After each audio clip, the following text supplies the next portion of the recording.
Gue pengen rebranding lah dari musik popang ke indie pop, ya. Yang lucu-lucu. Biar beda juga. Iya. Karena kan stigma Priuk mah keras ya kan. Udah banyak musik keras gitu. Pengen lah beda. Beda kan.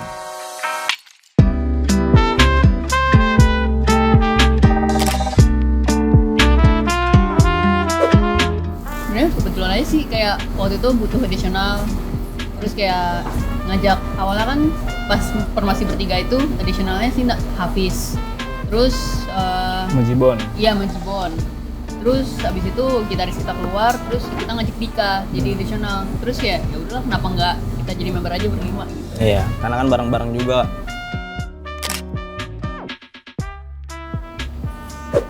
Karena dua hal itu kita asumsikan bisa bikin senang orang. Jadi harapannya kita berkarya juga orang-orang bisa senang lah, bisa terhibur sama kita. Kita juga terhibur. Iya. Happy Feel. Happy Feels. Kenapa Happy Feels? Back no. Sebetulnya kalau dari penelitian,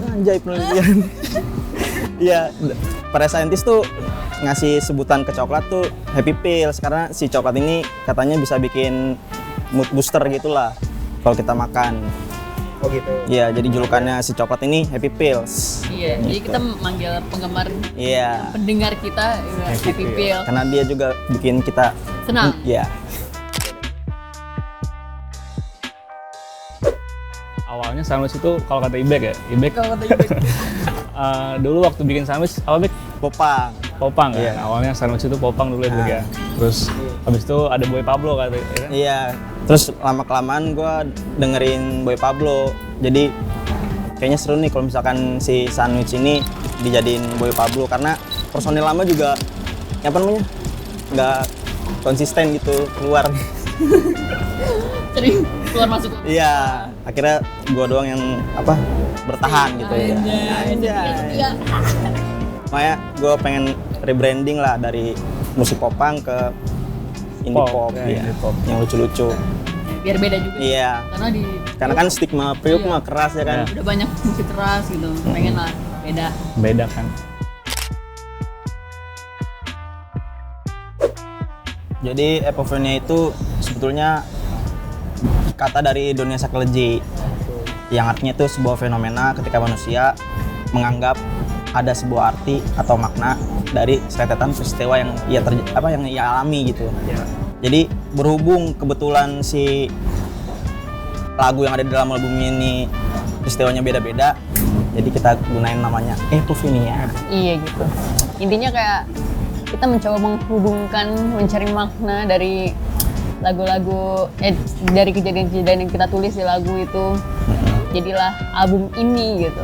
Semoga kedepannya bisa punya titik terang ya, kayak gitu. apa yang udah kita alamin gitu. Ya sebenarnya lebih kayak album ini lebih kalau gue sih ya dari prosesnya yang kayak bertahun-tahun itu tuh nggak cuman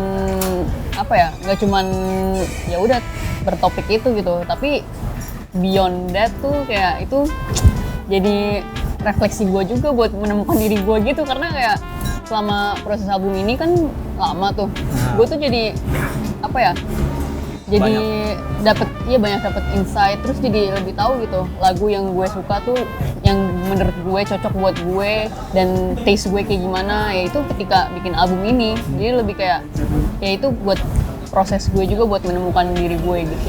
Iya.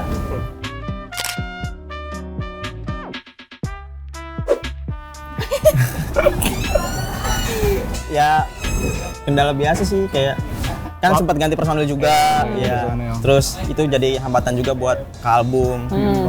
Terus Modal sih intinya. iya. Iya nggak sih? Budget juga ya. Budget intinya. Budget sama Waktu itu juga, sempet waktu. COVID juga. Covid. COVID tuh kan kita kayak rencana udah lama gitu kan, dari yang format sebelumnya tuh kita udah berencana main album, cuman COVID tuh jadi lebih lama lah prosesnya karena susah kan ketemunya pas COVID. Jadi keundur-undur. Jadi kita tuh baru mulai recording album ini tuh tahun 2022 pertengahan. Itu kita awalnya recording 3 lagu dulu. Lagu yang udah rilis 2-nya itu The Banded Man, False Expectation, sama Don't Get. Habis itu dalam setahun tuh kita nggak rekaman lagi, tunggu tahun depan karena kan kita nunggu duit. Ngumpul, nabung dulu. Nabung dulu. Waktu ya. Iya, nunggu waktu. Akhirnya baru setahun kemudian kita rilis kita recording 7 Recording lagi. lagu Iya. sisanya. Itu pas Ramadan juga kan Iya, pas recordingnya? puasa. Kita rekaman pas puasa, jadi Iya. habis rekaman ke depan dulu gitu kan. Iya. Beli minum. Lu doang. Enggak, bercanda. Ya, gue take vokal juga pas lagi puasa tuh. Iya. Sebetulnya dia maskot dari album si Sanuts ini gitu. Jadi gue sebetulnya terinspirasi sama Piala Dunia tuh. Ya Piala Dunia kan, setiap Piala Dunia tuh ada maskotnya kan. Ya. Jadi kayaknya seru nih kalau misalkan album ini tuh ada maskotnya. Iya. Jadi kita bentuk Iya. si maskot ini itu merepresentasikan si album gitu. Iya, merepresentasikan pribadi kita yang beda-beda lah gitu. Iya. Jadilah si Wendy Charlotte itu. Itu ada orang namanya Nathan Tania. Iya, itu bener sebenarnya juga. itu sebenarnya temen gue. Kayak waktu itu kita nyari-nyari siapa yang kira-kira yang cocok. Terus kayak Nathan nih menurut gue cocok banget karena dia emang aslinya dia musisi juga. Terus ya emang gayanya nerd lucu gitu. Jadi ya cocok banget lah sama Yang kita mau. iya yang kita mau, yang kita cari gitu. Nathan.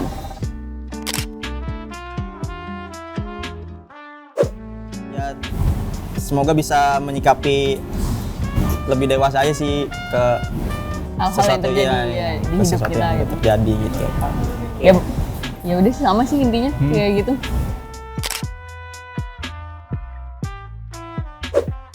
Biar nanya. Enggak. Jadi Ya, kalau ngomong tuh bahasa Prancis ya, Bi ya. Iya, Prancis. waktu itu gue lagi suka-sukanya sama Prancis gitu sih, kayak dulu tuh gue sempet pengen kuliah di sana gitu, jadinya gue belajar bahasa Prancis gitu kan, terus kemudian gue nemu istilah Inumong, jadi itu artinya kayak the bitter sweetness of being orang dewasa, nggak bisa balik lagi ke masa kecil kayak gitu-gitu, dan kayak ya emang waktu itu relate aja gitu ke gue, makanya dinamainnya Inumong lagunya. Terus kalau misalnya yang sekarang itu Ibek sih. Iya, kayak lagu baru kita ada judulnya Mutamaisit. Iya. Itu awalnya tuh lagu itu bukan itu judulnya. Iya. Awalnya Judulnya gampang. biasa ya, Awalnya judulnya Pressure awalnya. Iya. Terus diganti sama Ibek, ganti aja guys. Gue kepikiran Mutamaisit. Itu apaan, Bek? Ya, Bek. Itu apaan, Bek? Terus gue ini sih ngambil dari game Resident Evil.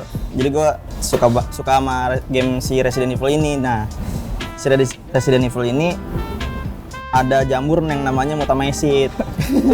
Jamur ya, jadi Iya, jamur. jadi kalau misalkan dia terinspeksi sama si jamur itu bisa dikendalikan gitu loh sama inangnya. Gitu. Sama Voltina Anathema. Itu apa tuh artinya? Gue juga nggak tahu. Voltina Anathema kutukan. Oh, Iya. gitu. Oke. Pokoknya gitulah.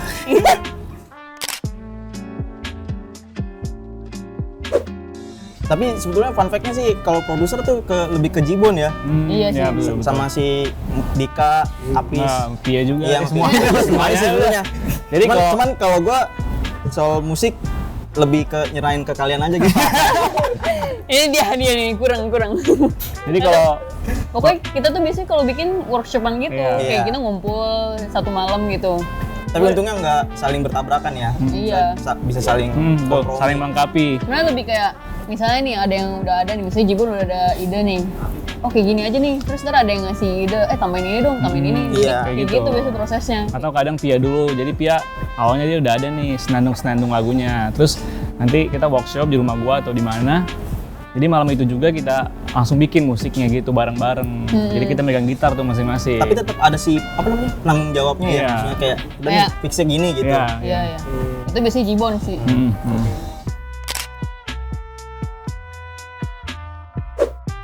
Sebetulnya masih set job juga sih ya Sanuts ya. Jadi ya paling kerja, cuma kalau masalah ngeband sih ya pasti ngeband sih Iya. kalau gua ya. Iya, pasti pengen bikin band juga. Iya. Sama sih. Cuma untungnya ada sandwich. Iya. Iya sih, jujur ini juga gue project pertama ngeband gue, maksudnya dalam musik gue nggak pernah ada project apa-apa gitu. Ini pertama kalinya tuh, dan kalau misalnya nggak ada sandwich, gue mikirnya kayak ya udah paling gue kerja biasa aja gitu, jadi anak sosmed gitu. Ya kalau gua ya gimana kerja aja sih paling atau bisnis gitu ya. Terus di sana sini gue juga nggak kepikiran aja gitu untuk bisa menyalurkan bakat gue. Bukan bakat ya kesenangan gue gitu. Jadi Hobi. Mungkin kalau nggak ada Sandwich gue mungkin bakal bikin band juga kali ya, bikin band rock gitu kali, asik. Iya. Ya mungkin gue tetap cover sih. Dulu gue suka cover di YouTube gitu. Sebelum masuk Sandwich. Ya udah paling kayak gitu sih. Dan malah belajar Ableton gitu-gitu.